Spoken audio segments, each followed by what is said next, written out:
Olá, você está assistindo ao Sala de Notícias Debate e hoje a gente fala sobre saúde e comportamento, culto à imagem perfeita, o uso de medicamentos para emagrecer e automedicação. Agora, na última parte do programa, a gente vai responder as perguntas que vocês estão mandando aqui para a gente para o programa.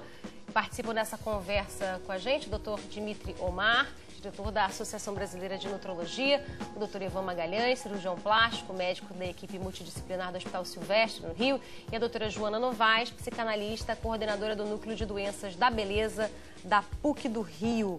E vamos aqui, olha, temos uma pergunta da Thaís Domingues. Ela diz que na busca incansável pela perfeição, temos uma sociedade doente com casos de bulimia, anorexia e depressão atingindo indivíduos cada vez mais jovens. Ela diz que o remédio é expor que somos todos imperfeitos e que artistas também têm celulite, estrias e gordurinhas. Doutor Ivan, aparecem artistas com gordurinhas, estrias e celulite também no seu consultório, né? É bom aqui concordar com a Thaís. O senhor concorda com ela? O remédio é exatamente até para tirar esse estigma do gordinho também, né? E essa pressão, né? Você concorda com ela? Concordo. Eu acho que a classe artística enfrenta agora um grande desafio, que é o HD? A crueldade. Que nem a gente aqui também, ó, a o HD. realidade da TV digital, né? Está mostrando Estamos tudo. todos em TV digital aqui. Ele gosta ainda do direito, quando é só apenas fotografia, o Photoshop ali, dá uma corrigidazinha, tudo, como mostrou a atriz italiana ali. Exatamente. Pois é, né? Pois é. Aqui... Mas, infelizmente, no dia a dia, você não anda com um Photoshop do seu lado. Não, então no dia a dia nós somos do jeito que nós somos de fato, mesmo, né? Doutora... Graças a Deus, nós somos do jeito que nós somos hoje. Diga, doutora. Não, é uma cultura que valoriza muito mais a imagem, né, do que a palavra, do que, enfim, né, esse corpo aí que é reificado e que é cultuado. Certamente não é o corpo de carne e osso, né, dos furos, das entranhas, enfim, é um corpo absolutamente chapado, é esse corpo da publicidade, então não E espanta, é isso que gera bulimia, né? anorexia, depressão, das pessoas que não conseguem se enquadrar, né, ou tentam a todo custo se ou fazem, enquadrar. né, quer dizer, dos transtornos alimentares, um sintoma social, né, faz as pessoas adoecerem psicicamente, sofrem, né, inegavelmente. Quer dizer, então, de repente, esses corpos, né, que são amplamente divulgados, né, pela mídia, de uma maneira geral, que são... E que a gente deveria entender, né, quer dizer, que podem ser ícones ou são ideal, mas não são para serem atingidos, né, eles servem quase como um mito, né, uma fantasia. Agora, na hora que você... Quer dizer, na hora que isso vira um valor em si, né, um valor absoluto, aí realmente é dramático. Né? Se você imaginar que a maioria das pessoas, a maioria esmagadora das pessoas não vive, né, quer dizer, da própria imagem, no sentido de, quer dizer, não é atriz, modelo, manequim, né? E agora, se a imagem de sucesso pressupõe, né, que o corpo ele deixa de ser um cartão de visita, ele passa a representar o sujeito, fala inclusive da minha personalidade, do meu caráter, aí a gente entende, né, porque as pessoas vêm adoecendo ali aos magotes. Diga. Eu acho que é uma condescendência maior por parte da sociedade com relação ao sexo masculino, né? Ela é bem mais cruel com relação à mulher. Eu costumo dizer que é uma tarefa muito difícil, muito árdua para uma alma habitar um corpo feminino, né? É um sofrimento constante, uma insatisfação. Não é uma satisfação, né? Só que a gente tem que aprender a viver com o corpo que a gente tem e a sociedade também precisa aprender a lidar com quem não tem o corpo que aparece na capa de revista, né? E não discriminar as pessoas, porque o que faz as pessoas buscarem esse corpo perfeito a todo custo e serem anoréxicas e bulímicas e depressivas, muitas vezes essa rejeição, né? Esse modelo de felicidade. Mas aquela história, todos têm o direito de querer melhorar seu corpo. Sim, não. Eu acho que eu fico imaginando assim, eu tenho para mim, pelo menos, que o que mais importante é a saúde. Saúde em primeiro lugar. Você está saudável, né? Não dissocia mais saúde de magreza e beleza, né? Esse Mas é a o gente problema. a gente tem assistido também a um outro polo, que é a vigorexia, né? No carnaval está cada vez mais evidente, né? As mulheres com coxas bem trabalhadas. Para quem não sabe o que é vigorexia. A vigorexia seriam pessoas que com musculatura hipertrofiada, traduzindo um padrão de beleza um pouco diferente desse do culto à magreza, né? Os saradões. Saradões.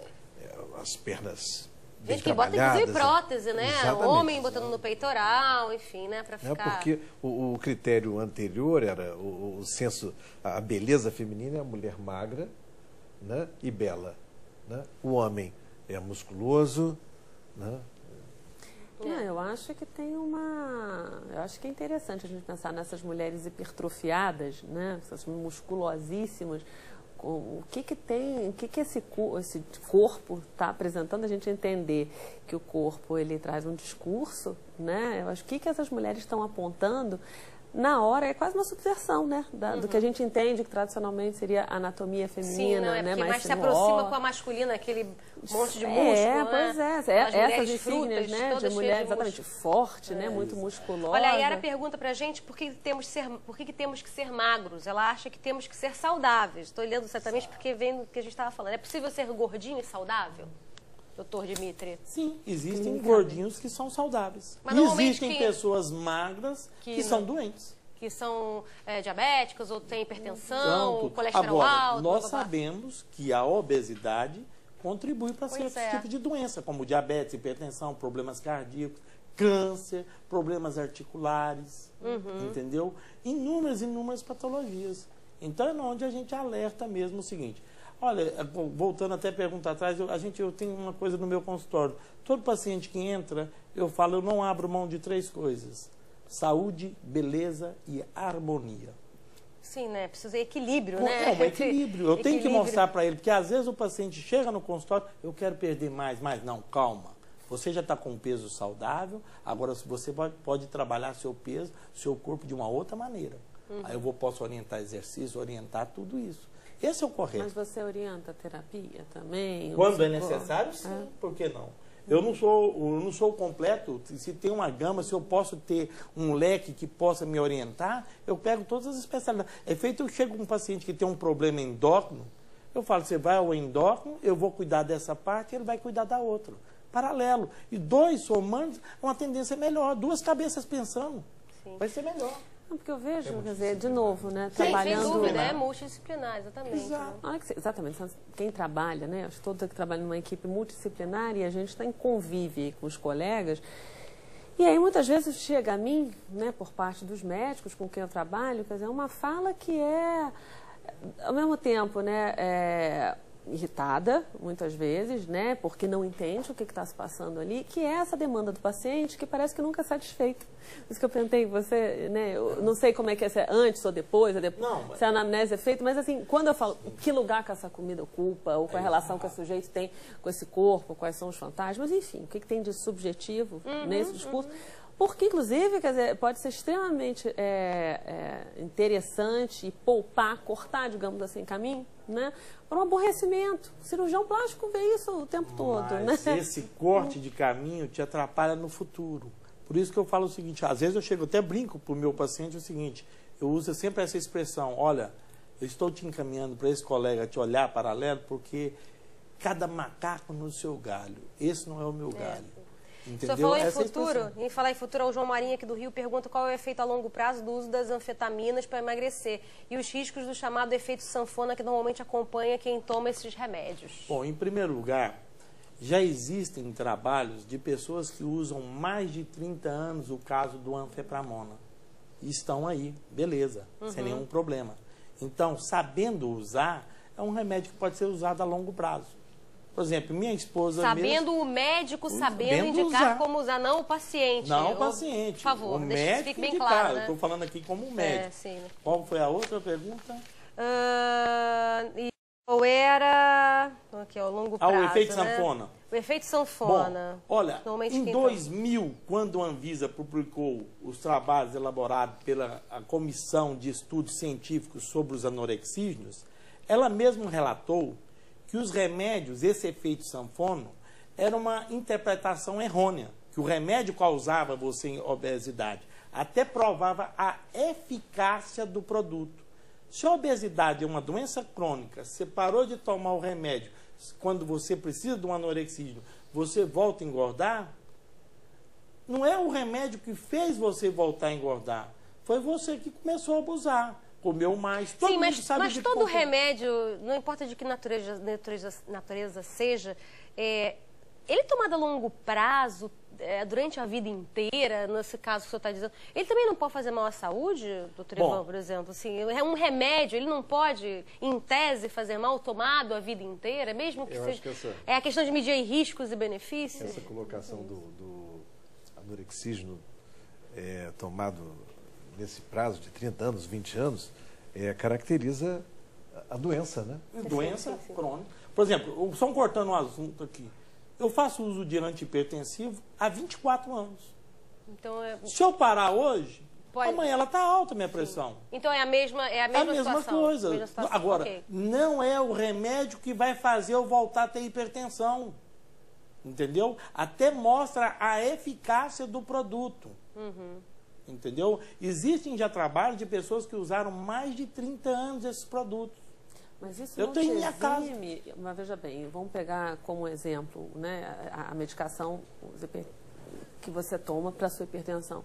Não te exime de uma série de outros cuidados. Lógico. Claro, você vai sair comendo feito um alucinado, e deixar de fazer exercício, etc. É uma coisa com obeso também. A mesma coisa com obeso. Por isso, que quando eu estava falando a questão do diagnóstico, é óbvio que muitas vezes, né, sobretudo sendo uma síndrome multifatorial, muitas vezes você vai ter que ter esse indivíduo tomando uma medicação mesmo. Agora, se não tiver um trabalho paralelo para saber, né, ele pode ter uma melancolia, uma depressão, né, pode ter uma história de trauma, né, em que você vai investigar qual é o lugar, o porquê desse comer em excesso, não adianta medicação. Quer dizer, vai ficar... É claro que você vai tirar ele da zona de risco. Que o paciente também entenda, né? Mas você está só suprimindo, né? Se você não consegue emagrecer, a culpa desse gordo. Exatamente. Claro que você tem que tirar ele da zona de risco, ok. Mas eu digo, né, quer dizer, um entendimento mais amplo e profundo. Não, lógico. Mas é isso, por isso que existe o profissional habilitado para isso. Acho que isso é uma das coisas que ficou bastante clara aqui, né? Eu acho que isso é claro, inclusive a classe médica, vocês, provavelmente, mas eu digo, são os embates que eu tenho, inclusive, né? Tem essa compreensão, porque ainda você faz uma avaliação que é da ordem do caráter. O sujeito está assim porque ele quer, porque ele é preguiçoso. Já mandei fazer exercício, já mandei fechar a boca. E aí? Mas não, existem certas patologias que você pode fechar a boca e fazer exercício que você não emagrece. Pois é. Você entendeu? Entendi. Mas é isso. Agora, aproveitando que hoje também é o dia do pintor, mas dia 18 de outubro, mas... Hoje é o dia do médico. Mais um motivo para o médico ser procurado e ser respeitado. Sim, acho que isso ficou bem claro, acho que aqui nessa nossa conversa. Se você quer fazer um tratamento, cuidar de você mesmo, a pessoa indicada é o médico. É preciso ter o acompanhamento médico. É diferente se você tem um problema na justiça, você vai atrás de um advogado. Mas se você tem um problema de saúde, vai atrás do médico. Vamos ver então o resultado da enquete da semana no site do Futuro. A gente perguntou para você que foi lá e votou o seguinte: qual que é a sua opinião sobre o uso de medicamentos para emagrecer? Olha só, vamos dar uma olhadinha nas respostas. 7% responderam à enquete votando numa alternativa que era, na verdade, uma pergunta também. Por que é preciso ser magro? 9% são contra, alegando que nada justifica o uso de medicamentos já proibidos em outros países. 36% disseram ser contra o uso de medicamentos porque para emagrecer basta dieta, exercícios físicos e força de vontade. E 48% disseram que acham que os medicamentos são importantes para os obesos, desde que haja acompanhamento médico e o uso dos remédios seja considerado seguro. Então eu acho que é quase a metade aqui do pessoal que votou. A maioria das pessoas que votou aqui concorda com tudo que foi dito aqui, né? Diga rapidamente, porque a gente... Essa enquete foi feita com pessoas obesas ou não não obesas? Faça com pessoas obesas, para você ver que vai dar em torno de 95%. 90%. O nosso público, ele é bem heterogêneo. Certamente tem obesos e não obesos. Mas né? o certo você tem que ver onde que a ferida está apertando. Olha, muitíssimo obrigada a vocês por essa conversa. Acho que ela foi bastante esclarecedora. Esse, assim, é um dos nossos objetivos aqui, né? Que é dar ao público esse leque de informações e análises para que as pessoas mesmo possam tirar suas conclusões. Sala de Notícias de Debate termina aqui e eu agradeço a presença do Dr. Dimitri Omar, diretor da Associação Brasileira de Nutrologia, o Dr. Ivan Magalhães, cirurgião plástico, médico da equipe multidisciplinar do Hospital Silvestre, no Rio, e a doutora Joana Novaes, psicanalista, coordenadora do Núcleo de Doenças da Beleza da PUC-Rio. A doutora Joana, inclusive, vai estar comigo no chat daqui a uns 5 minutinhos, conversando com você, que já está lá interagindo com a gente, e quem ainda não está no chat pode chegar, seja bem-vindo, vamos continuar mais um pouquinho essa conversa. Para quem não puder continuar com a gente, eu lembro que na terça-feira que vem tem mais Sala de Notícias Debate ao vivo aqui no Futura, dessa vez com um tema de saúde, mas saúde pública. As autoridades já anunciaram que estamos às vésperas de uma epidemia de dengue importante. Por que não se consegue acabar com o mosquito transmissor? Já há casos de dengue até na Europa.